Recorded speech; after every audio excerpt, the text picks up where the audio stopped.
was reading this story in the breeze about how the health center wants to be all about students and offers all these great services for students, but that was never my experience, and I want to take a moment to set the record straight.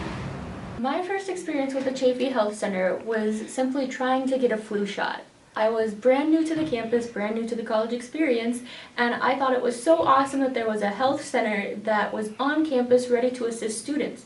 So I went in and I paid my $15 for the flu shot. They gave me a receipt and everything, and then they asked me to sign a form that acknowledges that you're not allergic to eggs. But I am allergic to eggs, and so my doctor and I have discussed it over the years, and even though I'm allergic to eggs, I never have a terrible reaction to the flu shot, and I had it at that point every year of my life until then. I told them, like, my doctor's totally cool with it, I've always gotten the flu shot, and they looked at me and they're like, well, we can't give it to you then.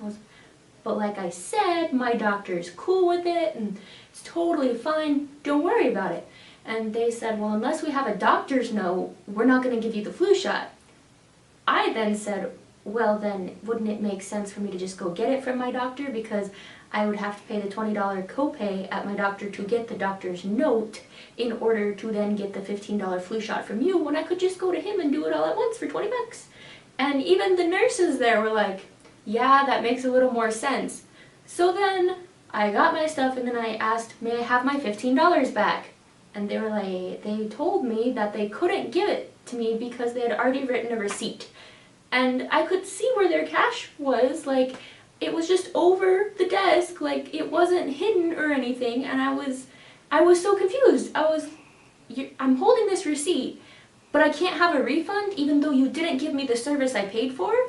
So then they told me that the person who deals with refunds was at lunch, of course, and that they gave me her number and to give her a call back. I called her at least 3 times, dropped in twice to try and talk to her to get my refund, and she was never there. She never returned any of my calls. I lost that $15. There should still be that credit on my account even though I'm not a Chafee student anymore. I never used it, and I don't understand why I never got my $15 back. I never got my $15 back that year, actually ever. But that year, because I didn't have that $15, I was never able to go to my own doctor to get a flu shot, and I never ended up getting a flu shot that year.